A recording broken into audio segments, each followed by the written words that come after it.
Greetings and welcome to another Village Soup news interview. I'm Dan Dunkel. I'm the news director for Village Soup, and we're here to talk about food sovereignty today with Marcy Casas and Jesse Watson. And you guys have proposed that the town of Rockport adopt a food sovereignty ordinance. And so I thought we could talk a little bit about that. I think the first thing is a lot of people don't really know what food sovereignty means. So when this comes up, can you just kind of give us a little bit, what does this mean and why do we need an ordinance like this in Rockport, Maine? Sure. I'm actually going to let Jesse start with this one, and then I'll talk about why I want to bring Rockport on board with food sovereignty. So Jesse, do you want to start? Sure. So the concept of food sovereignty is about putting at the center of food policy design growers and eaters of food. It's really about, rather than letting corporate interests, lobbyists, or far away bureaucrats design food policy. It's really about centering the discussion, having the farmers and farm patrons design policy around how food gets grown and how it gets distributed within some geographic locality. In this case, food sovereignty it's a very scale dependent idea, so it's really focused on small scale peer-to-peer transactions in this case. And for Rockport, my family owns one of the last working farms, and we have a little roadside farm stand where we sell produce. And we'd like to maybe try to expand that and sell more than just the sour pickles that we can sell currently, and maybe sell dill pickles or jam or other things like that directly to consumers without having to license our kitchen. I was going to say, so the crux of it is that, you know, the law has been in the past that if you want to sell any kind of goods that you basically make, like you can sell produce, right. But you have to have a licensed kitchen, licensed by the state and or the feds in order to sell, like if you wanted to bake a pie and sell it, or if you wanted to make dill pickles or some of these types of things. Anything value added. And so, you know, some of the debate is about whether or not we need that licensing to ensure safety and some of those other types of issues. And meat and poultry is still off limits. The state has to license anything to do with meat and poultry. Right? Yeah, and I think the premise of that is they didn't want any backyard butchers. Nobody wants backyard butchers. And so we have licensed facilities where you can take your livestock and your poultry to have it butchered. But if I wanted to sell a chicken pot pie to my neighbor, that wouldn't be hindered, is how I'm understanding it. A chicken pot pie? And I only say that because that's what I made for dinner last night. Right, yeah, and I've made plenty of chicken soups and fed them to plenty of people. I think if it's got meat in it, though, I don't think you can.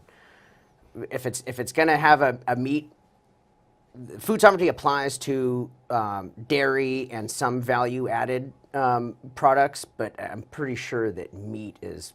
Eggs are okay. I think meat's off limits. Any cooked meat. I believe well, that's my understanding. Is into my next question, which was basically like, what kind of foods?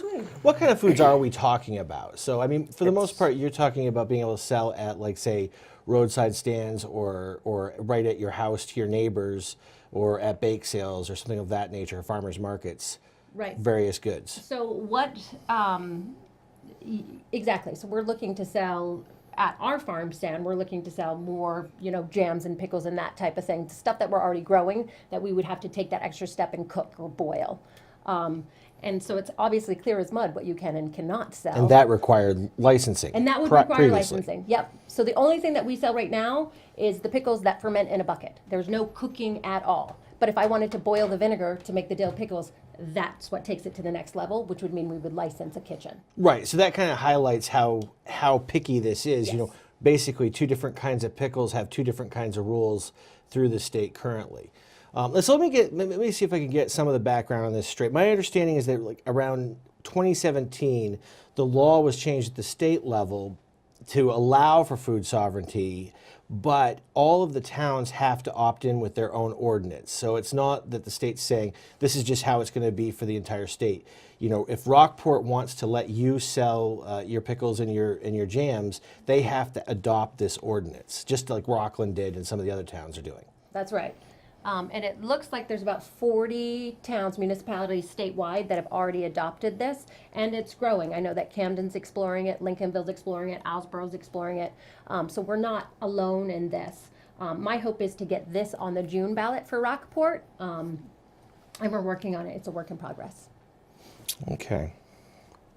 What do you say to people who have expressed concerns that if we're allowing people to just make things in their kitchens and sell them to other people, that this could create, those things might not be as safe as something that was federally or state inspected?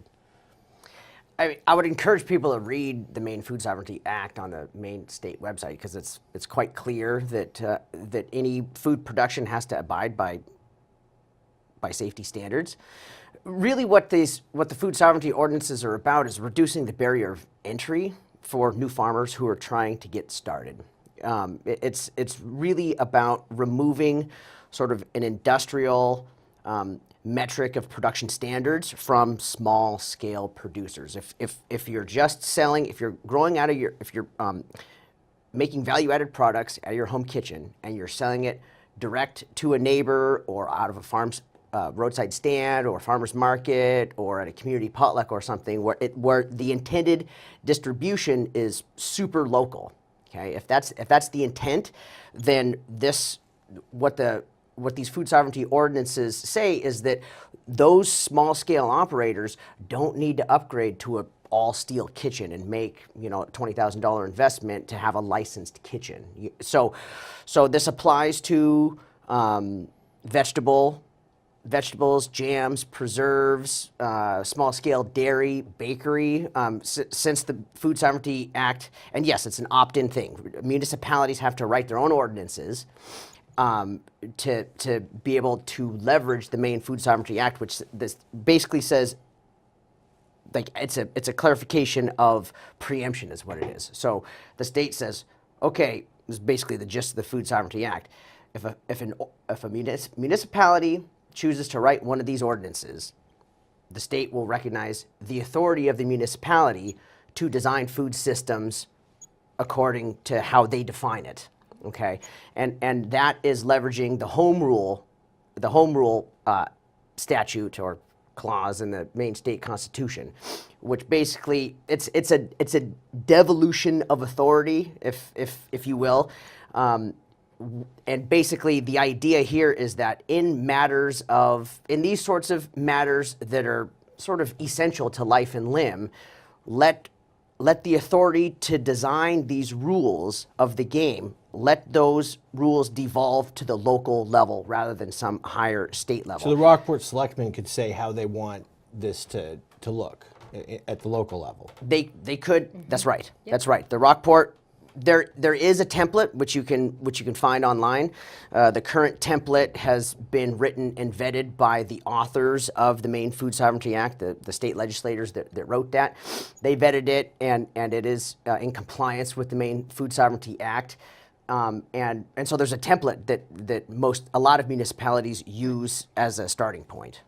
And so and that's where I got this template where I started in Rockport. At our foodrules.org. And then, so I took localfoodrules.org. Localfoodrules.org. And I took it and I made it Rockport specific. And then Rockport sent it to our legal team. And now we're back and forth looking at the ordinance and trying to make it appropriate for Rockport. Just backing up a little bit, generally speaking, do you think that if I was buying a jam from a roadside vendor under this new policy, that I should feel more concerned about the safety of that than something that I buy in the supermarket? I would say no, I would be less concerned because you know your neighbors. So this is kind of an intimate transaction with people that you know. And the responsibility is incumbent on the producer for producing a safe product and the consumer for making an informed choice. So if there's any concern, the idea is that the patron has the right to inspect their kitchen and ask questions and look at how this product got produced to make that decision on their own. Typically it's not good policy to poison your neighbors and your patrons and so on. And so anybody who's trying to make a go at selling a value-added product is probably going to do their best to ensure the safety of that product. Mm-hmm. And so it comes down to risk, right? Where do we find risk in the food system? Is a local food system more safe than a national or global food system. I mean, I'll leave it to you. How many times have we seen food recalls, and how many times you heard about E. coli on lettuce or spinach of all things? Okay, so. Chicken nuggets, the rubber in the chicken nuggets the other day. I know meat and poultry is out of this, but we're seeing that more and more breakdowns in our food system, in our federal food system. So there's sort of a reality, and then there's sort of this, I think, this feeling of safety that we get simply knowing that the government is somehow responsible for these things. And that's what it is. It's a feeling. Yeah. I mean, it's a hope. It's But a lot hope and of a us, prayer. But a lot of us might actually be a lot healthier if we were eating locally produced, produce more regularly. So, And that's the intent. That's the vision. The vision behind what we're trying to do is set a legal space where local economies can revive through the agricultural arts and agricultural trades that ultimately results in a more resilient economy. If you have a resilient food system, if we think ahead, what's the next 20 or 50 years going to look like? Is the next 20 or 50 years going to look like the last 20 or 50 years? I'm not so sure about that. So this idea of designing for resilience, really the vision of these food sovereignty ordinances, it's about small scale production distributed throughout the landscape with peer-to-peer sales. So it's like network production and peer-to-peer sales, and that results in a resilient system, and we see this across different domains. And I think it's important to add in that economic development piece, because a lot of people might see this and dabble in it and then say, hey, I can actually make a business out of this, a successful business out of this. I'm going to license my kitchen, and I'm going to do this now commercially. Because this is about peer-to-peer sale. This isn't about us making something at our farm and selling it to the grocery store so it can go to the masses. No, this is about selling to our neighbors. Yeah. So you can dabble in it now and see about the risk and then make that decision and potentially, Well, that brought me to my next possible concern that someone might raise is, what do you say to the person who actually has the licensed kitchen? They're going to say, well, now you're creating competition for my business, but they don't have to jump through the hoops that I have to jump through. Well, that commercial kitchen can still sell, or that licensed kitchen can sell commercially. And so, which is the difference between the food sovereignty. By doing this, we can only sell to our neighbors. And so you can't sell to restaurants, you can't sell it as wholesale to grocery stores. What you're really talking about is farm stands, farmers markets, and also like the bake sales that we have at town meetings and stuff. Yes. Those are actually currently illegal. Right. Which is kind of something people don't realize. Yeah. Yep. So codifying that in law. So, and that's true. And I think of this as, again, codifying what is traditional practice in most rural economies, and in Maine in particular. There's a longstanding tradition of roadside stands and community potluck suppers to raise funds for, the fireman who's got cancer or whatever, okay? This codifies and makes those sorts of transactions legal and above board. And again, it's very important, like just to ratify what Marcy said about the scale dependence of this idea. And this is a lot of the confusion about this. It's absolutely about small scale person who's making food out of their kitchen and selling to a very small direct patron kind of situation. If you want to sell to another distributor, a co-op, a grocery store, a restaurant, then licensing is required and all the rest of it. So basically, current licensed operators, they have access to a larger market share is what this is about. And so this is about very small scale operators who are making small sales. This benefits the single moms who start a bakery out of their kitchen. And since the main food who want to sell soup to their neighbors, that type of thing. Right. And since the passage of the Food Sovereignty Act, that's what we've seen. Like some of the testimonials that we're getting back from across the state is that it's benefiting the single moms and the bakery is a recurring pattern, actually. Okay. And you've proposed this for the town of Rockport. How is that going?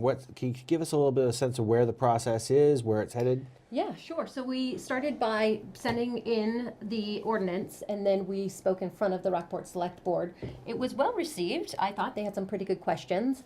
And then our town manager took the ordinance and sent it to the legal team, and it just now has come back with some edits. So we have to work on it a little bit, but then it will go back to the Select Board and hopefully on the June ballot. So you're hoping to get this on the June town meeting ballot for the townspeople to vote on?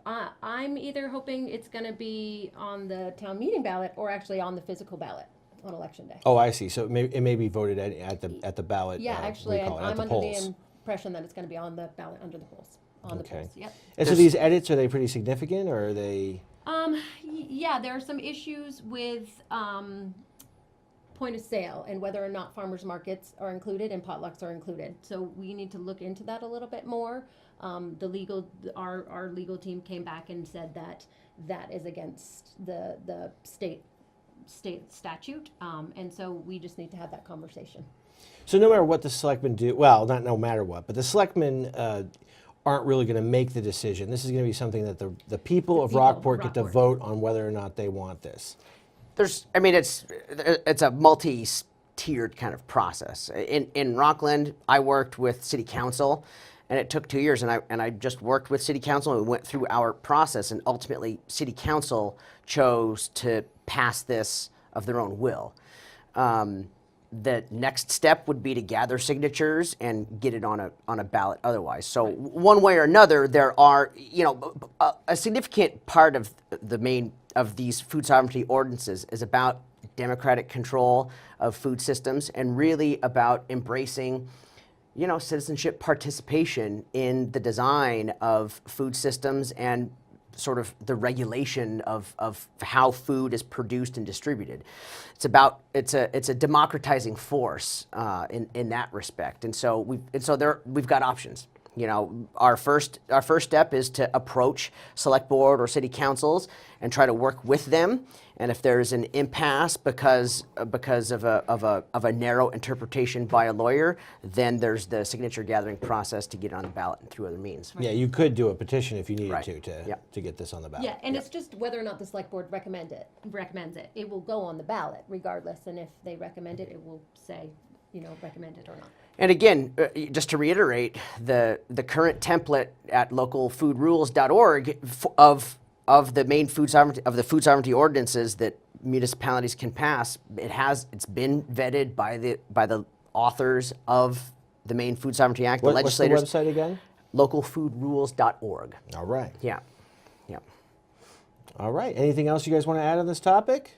No, thank you so much for having us and letting us speak to it. It's an important one. Yep. All right. And Excellent. If anybody's interested in passing it in their town, you can go to that website and you can find the template, and that's the best starting point to begin the process.